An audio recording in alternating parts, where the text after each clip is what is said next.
Bonjour à tous, j'espère que vous allez bien. Aujourd'hui c'est lundi de Pâques et j'avais envie de vous présenter encore une fois, de vous souhaiter encore une fois un très joyeux lundi de Pâques.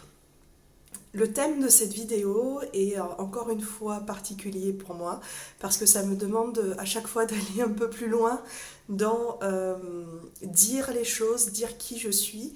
Et le message d'aujourd'hui est d'autant plus fort qu'en fait, comme vous voyez, je n'ai pas beaucoup dormi cette nuit parce que j'ai fait énormément de rêves. Je suis quelqu'un qui fait beaucoup de rêves. Et aujourd'hui, dans mes rêves, c'était vraiment un espèce de combat entre la raison et entre la raison et qui je suis fondamentalement entre la raison et le cœur. Voilà, c'est un peu ce combat-là qui s'est passé cette nuit.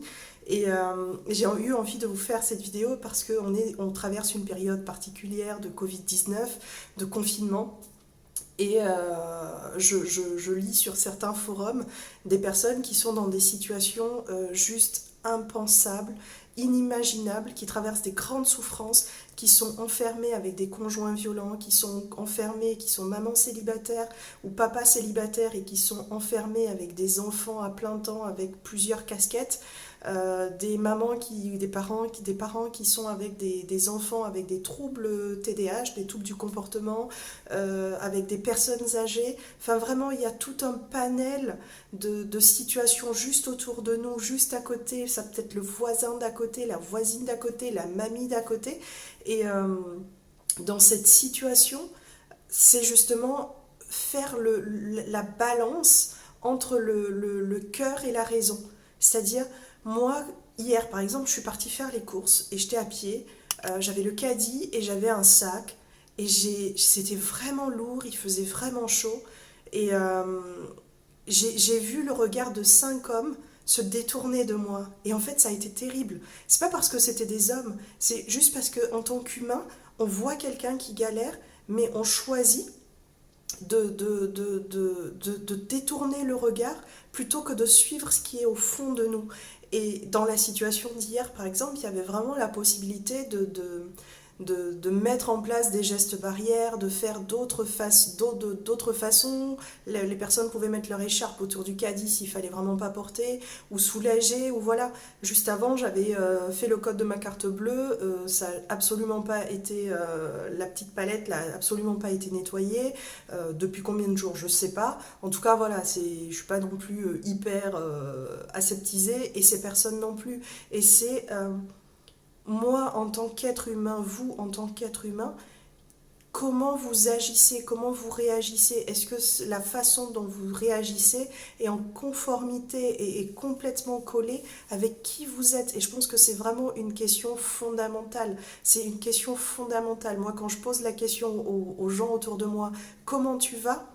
On me dit ça va, mais ça va, c'est vrai, ça va, pour l'avoir pratiqué, ça va, ça veut dire ça ne va pas.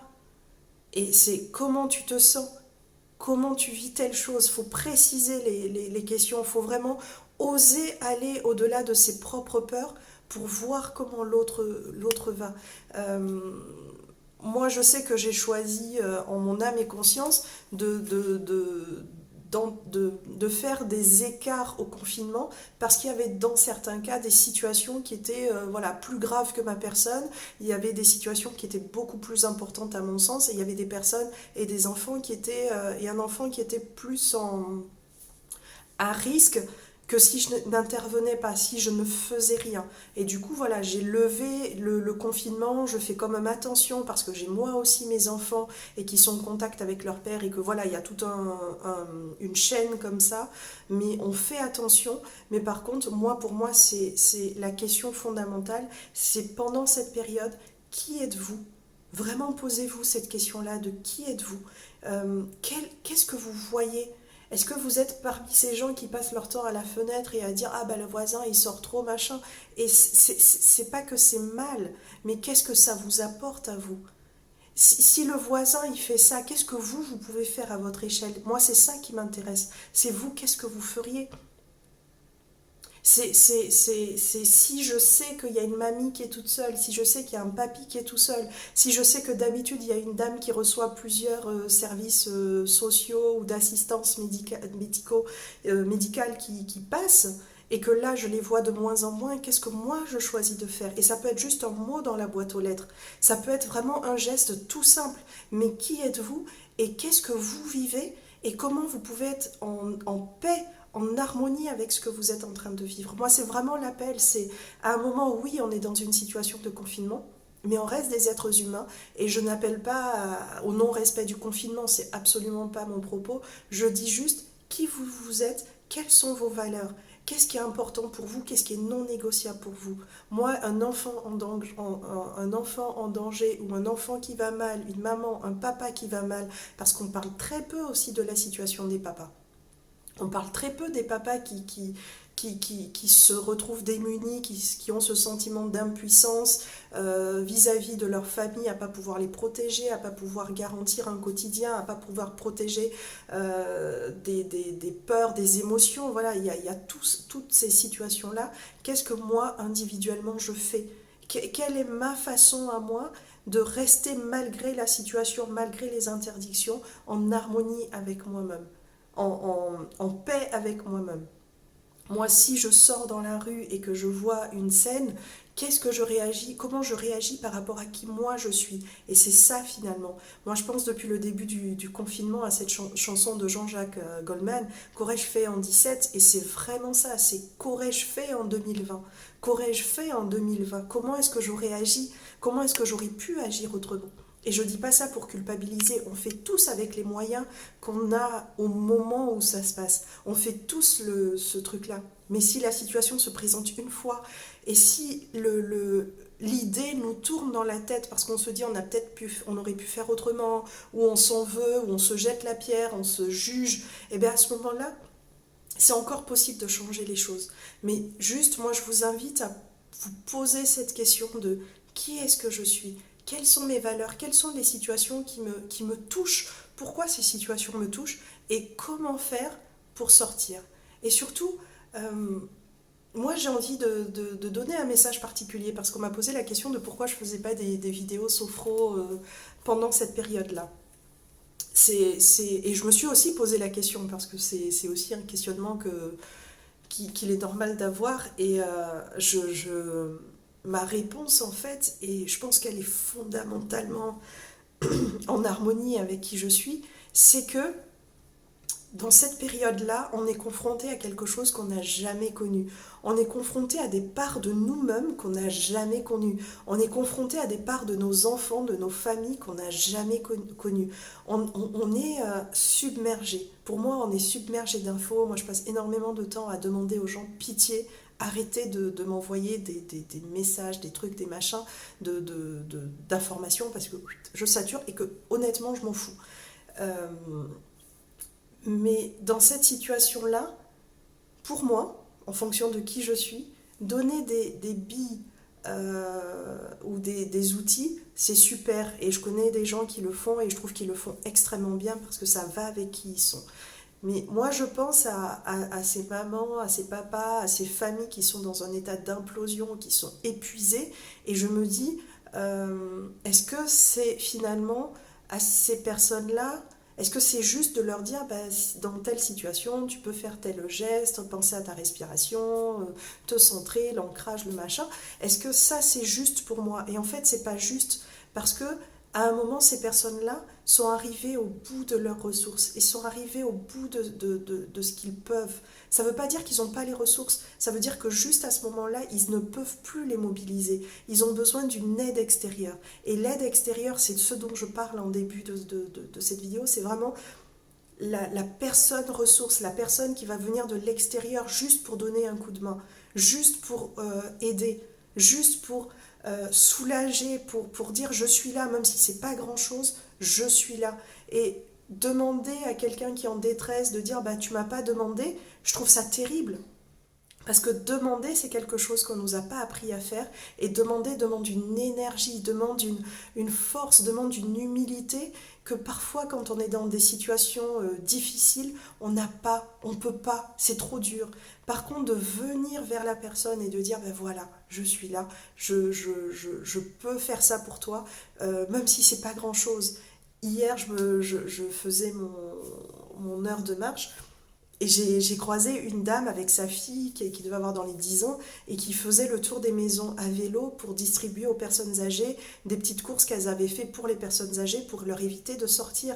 Et c'est une initiative individuelle, c'est une initiative symbolique parce que voilà, c'était du pain qu'elle amenait, c'était des petites choses comme ça. Il y avait des échanges d'argent parce que voilà, c'est normal aussi. Mais rien que de voir cette scène-là en fait dans la rue m'a fait un bien énorme parce que je me suis dit voilà, cette maman, cette fille, cette maman, elle agit à sa hauteur, elle agit dans son cercle de compétences, elle a, dans son cercle d'influence, je cherchais le mot, et en plus de ça, elle transmet des valeurs à sa fille. Elle transmet des valeurs non pas de peur, mais de respect de qui on est. Et en fait, qui on est des humains, et la solidarité fait partie de nous. Notre survie a toujours été en lien avec les valeurs de solidarité. Donc, quelles sont vos valeurs à vous qu'est-ce que vous voulez vous transmettre à vos enfants? Qu'est-ce qui est important? Est-ce que vous pouvez détourner le regard? Et vous avez le droit, on peut détourner le regard des fois quand c'est trop, mais est-ce qu'on a le droit de détourner le regard plusieurs fois? Et moi, c'est vraiment cette, euh, cette idée que j'ai envie, enfin, c'est cette réflexion que j'ai envie de vous amener en fait. C'est qui je suis, quelles sont mes valeurs, et très concrètement, comment je peux aider les gens. Et ne serait-ce qu'un regard. Dans la rue, on ne se regarde pas, on est tous comme ça. C'est juste un regard pour dire, si jamais tu as besoin, je suis là. Moi, hier, j'ai dit bonjour dans la rue à au moins trois quatre personnes, il n'y a personne qui m'a répondu. Et ça me donne l'impression, et c'est un sentiment, mais que je sais qui est faux, ça me donne l'impression que je suis seule, mais je sais que je ne suis pas seule. Mais d'avoir ce ressenti, je peux me ressentir coupée de mon humanité, coupée des autres, être séparée justement. Et moi, ce que je vous invite à faire, c'est de vous retrouver, de mettre des espaces vraiment de vie, de convivialité, d'humanité, de sociabilité. Travailler, renforcer vos valeurs. Travaillons nos valeurs. Travaillons ce qui est important pour nous. Et moi, ce qui est important pour moi et ce qui est fondamental, c'est la liberté. Ça ne veut pas dire la liberté de se mettre en danger ou la liberté de faire n'importe quoi. C'est la liberté et l'amour. L'amour, la liberté. Je ne sais pas dans quelle mesure ils sont importants, mais je sais que c'est vraiment ça pour moi. Et l'amour de l'humain, l'amour de l'autre ne passera jamais avant moi. Par contre, il est important pour que moi, je m'aime. C'est-à-dire que quand je suis en lien avec l'autre, quand je suis en lien avec l'autre, je me renvoie de l'amour. Je suis en lien avec mes valeurs, j'exerce mes valeurs, je les mets en œuvre et du coup, ça me donne ce sentiment d'être plein, d'être entier. Je me respecte, je me connais, je me respecte. Et c'est vraiment ça. C'est aujourd'hui, euh, donnons-nous du respect, donnons-nous de l'amour. Et l'amour, ça passe aussi à travers des gestes pour les autres. Et ce n'est pas des gestes qui nous mettent en danger, ce sont au contraire des gestes qui peuvent nous sauver. Et c'est vraiment... voilà, moi je lis des choses, j'entends aussi des choses, et n'attendons pas que les autres nous demandent de l'aide. N'attendons vraiment pas ça, parce que c'est demander à l'autre de creuser à l'intérieur de lui là où il n'a plus l'énergie de faire. Voilà ce que j'avais envie de vous partager aujourd'hui. Et puis, merci de vos retours. Partagez si vous connaissez des personnes à qui ça pourrait faire du bien, des personnes qui justement, dont l'action est mal comprise ou les actions sont mal comprises, transférez-leur cette vidéo. Si au contraire vous avez des personnes qui connaissent des doutes un peu entre je voudrais mais j'ai peur, transférez. Si vous-même vous êtes concerné par cette vidéo, mettez-moi vos commentaires parce que moi je nourris aussi les vidéos de ce que je reçois et de ce qui vient vibrer justement avec mes propres valeurs, avec qui je suis. Et fondamentalement, moi, la liberté d'être et l'amour de moi et l'amour de mon prochain sont des choses importantes. Donc voilà un peu ce que j'avais envie de vous dire et surtout restez soudés, on va sortir, on va forcément sortir, peu importe le comment, l'après et tout ça, ce qui est important c'est aujourd'hui, c'est quels apprentissages vous tirez de ce qui est en train de se passer, comment vous réagissez et comment vous rebondissez aujourd'hui. Parce que comment vous êtes en train de rebondir aujourd'hui détermine la personne que vous serez en sortant. Et peu importe ce qu'il y aura en sortant, vous vous serez enrichi, vous vous serez musclé, renforcé de toutes les compétences que vous avez acquises pendant cette période. Et quel que soit ce qu'il y a derrière, vous saurez rebondir parce que pendant aujourd'hui, vous avez rebondi. Et c'est juste ça. Il y a toutes ces idées, enfin, ces livres, ces biographies sur des personnes qui ont tout perdu à un moment, mais en fait, c'est la richesse ou le pouvoir, c'est quelque chose d'extérieur. Mais par contre, la personne qui porte qui elle est, ses valeurs, ses ressources et qui sait les mobiliser, est capable de recréer de la richesse et de recréer de la valeur et de se recréer un chemin et de rebondir. Et c'est juste ça. Profitez de cette semaine, de cette semaine, de ce confinement, mais aussi de cette semaine, parce qu'on est lundi, pour renforcer, pour vous poser la question de qu'est-ce que je vis concrètement, à quoi ce confinement me renvoie, quelle est ma plus grande peur. Moi, ma plus grande peur était de faire des vidéos et de parler de spiritualité. Bon, bah, voilà. Et, euh, et quelle est ma plus grande peur et comment aujourd'hui très concrètement je peux la dépasser, comment je peux dépasser chacune de mes peurs, comment je peux dépasser chacune des situations qui se présentent à moi. À chaque fois qu'il y a une situation qui se présente, est-ce que je suis OK avec cette situation? Est-ce que je suis OK ou est-ce que je suis en mode automatique? Et si je suis en mode automatique, bah, bam, je reviens et je rectifie. Et on a toujours cette possibilité, même quand c'est par rapport aux enfants ou à d'autres personnes, et surtout quand c'est avec des personnes qu'on aime beaucoup, c'est vraiment important d'oser dire. D'oser dire, voilà, j'ai dit ça ou t'as dit ça, ça m'a pas plu, et je voudrais qu'on rétablisse la relation sur une base différente. Et cette période-là nous sert à ça, à redéfinir qui nous sommes, ou pas forcément à redéfinir, mais en tout cas à préciser qui nous sommes et à préciser ce que nous voulons. Je vous souhaite une très bonne semaine et n'hésitez pas à partager, à liker, à vous abonner aussi à la chaîne et surtout à me faire des commentaires ou à me faire vos retours. Voilà, je vous souhaite une bonne semaine.